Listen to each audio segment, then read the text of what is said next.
Alright, this is going to be a tutorial on building a Raspberry Pi application that features a MIDI output through USB and MIDI cable. So technically we're going to be building a synthesizer, but it can be used for any number of things that involve MIDI, like controlling a DMX console or building a drum machine, things like that. But this is just going to go over the setup of the Visual Studio project using CMake. To make it easy and accessible in the future. We're mainly just going to be using the CMake files, so you have to be somewhat familiar with using Visual Studio. The tools for this are going to be a Raspberry Pi, and there's going to be a MIDI cable that does work with the Raspberry Pi, already has a driver on it. This is a model that you can use. It's only $6, you can get it on Amazon.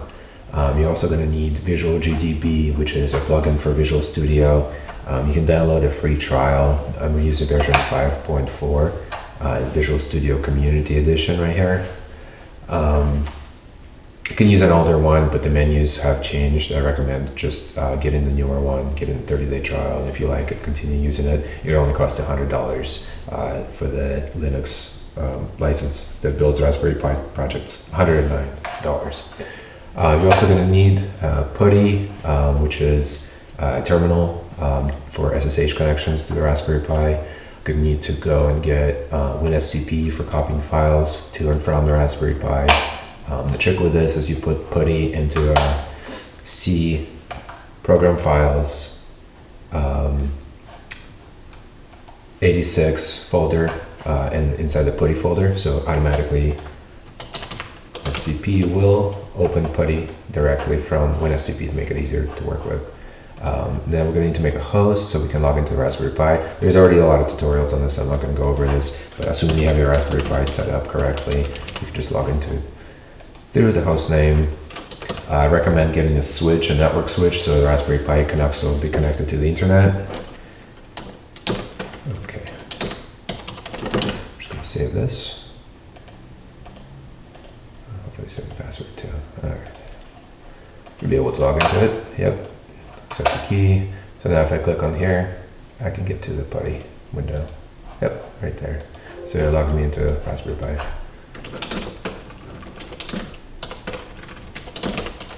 Very handy. Alright, so let's get started. First thing we're going to look for is a Midi library that we can use. For this one I chose a RT Midi library. It's got source code right here in the tutorial. Very easy to use, but it does require a few dependencies. So we're going to see how this works. First I'm going to download this. So I'm going to do a download here. Latest release version 4. Okay, we're going to open this. The 7-zip file manager. Alright, so I'll be able to open this up. Okay, I should be able to open this up too. Alright, so this is how I structure my project. So we're going to actually do it manually instead of letting Visual GDB do it. I'm going to call this synthesizer. Okay. And in here we're going to make the project folder. This is going to be an include. Alright, so we're going to leave it like this. Alright, so we're going to go into Visual Studio. Create file, new project. So the project we're going to be creating is not this RT MIDI project. That's just a library we're going to include in the project, but we're going to keep it in the same folder for now. So we're going to start with a new Linux project wizard. Okay, we're going to be calling this synth. You can call it something else if needed. Store it in Documents, Visual Studio, oops, synth folder. Alright, I'm going to put it here. And then we're going to call it Solution Synths. Alright, so it's going to create a new folder, so we're going to need to move the other one. Alright, so contain spaces. Alright, we'll change the folder now.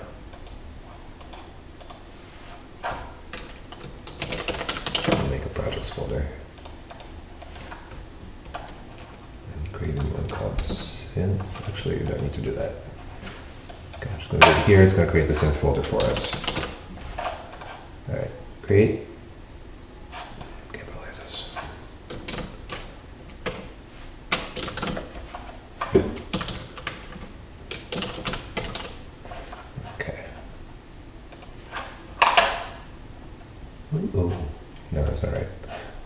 I don't want the S in there. Right. Okay, so the new project wizard, standard application. We want to use CMake. We don't want to use a Ninja. We just want to use a GNU Make. Makes it a little bit easier. Make sure you select C++ 11 or something, maybe 14. C++ 11 is fine. So we're going to build it locally with a cross compiler. You have to download the Raspberry Pi toolchain. If you don't see it, you should follow one of the tutorials from Visual GTB, but you can click on download more toolchains and find the one that works. The Raspberry Pi version we're using, by the way, is going to be the Raspberry Buster Lite. It's a Raspbian Buster Lite here. It's only 434 megabyte install. It does not have a windowing system, which we're not using for anything. Just makes it start up faster, take up less space. Okay, deployment, computer is going to be this one. Yep. Delete the old one.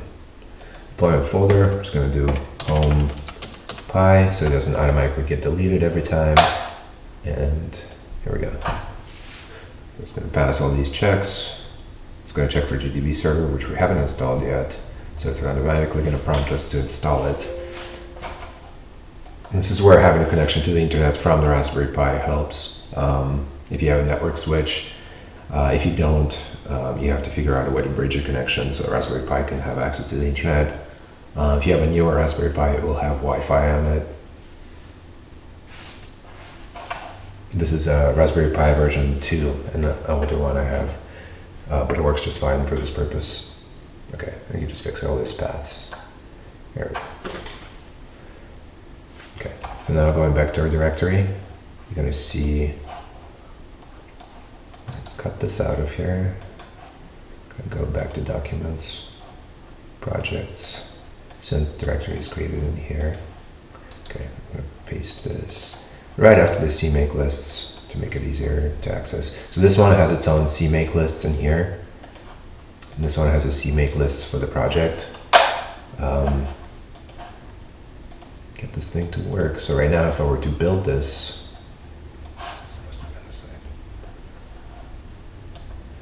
okay.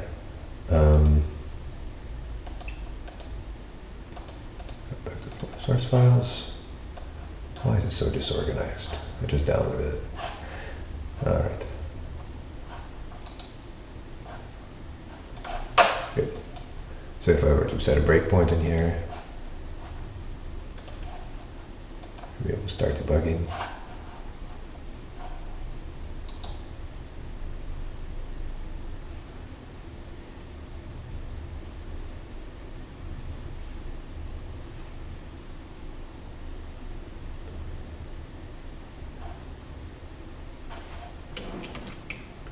Zoom in a little bit. Yep, debugging works just fine.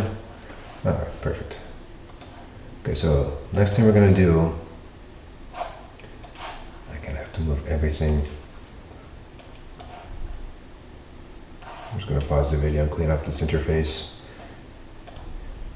Okay, I'm resuming. Just had to clean up the interface a little bit.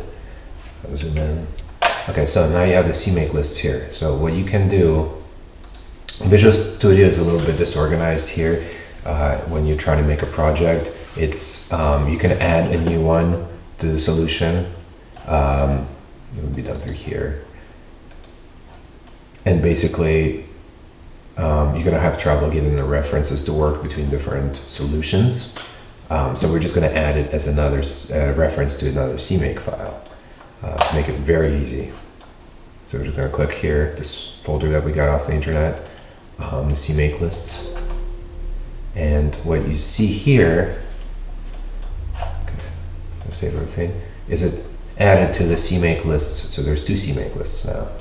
Okay, might not show it yet, but the first one here, you see it had it added a subdirectory with this RT Midi project. So if we go to build, and basically rebuilt it, just rebuild the CMake. Yeah, we're gonna stop the debug. You're gonna see, there we go, clean and reconfigure CMake project. Okay, So this is a very important window. All right. So you're gonna see some errors came up. Basically, no ALSA dev library is the first one that you see. If you check on Raspberry Pi, ALSA is actually installed, but the ALSA dev library is not installed. ALSA you can find in, a sec. Pause this again and check on my. Okay, so you can find the ALSA library by typing, it's called libasound. And if you type app cache search libasound, it will show you where they're located. So we do have all of these, but we don't have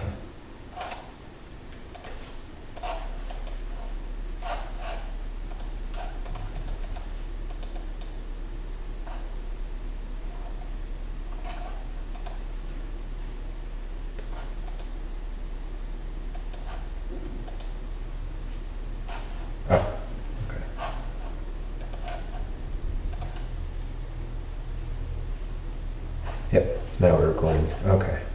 So now what we're doing is we're going to synchronize the sysroot folder. Since sysroot folder is located here, I think we went over this. I have to edit it out of the video. Basically, under project properties, you don't use the synchronize directory. You go to CMake project settings, synchronize sysroot. And you want to synchronize these folders. So this local include, you can see, we want the user include. We don't want the, this is already here. So it's going to include all this ALSA stuff in it. And we want the library, so user lib. It's already there as well. All right, so I'm going to hit synchronize. I'm going to pause it again. And it does normally take a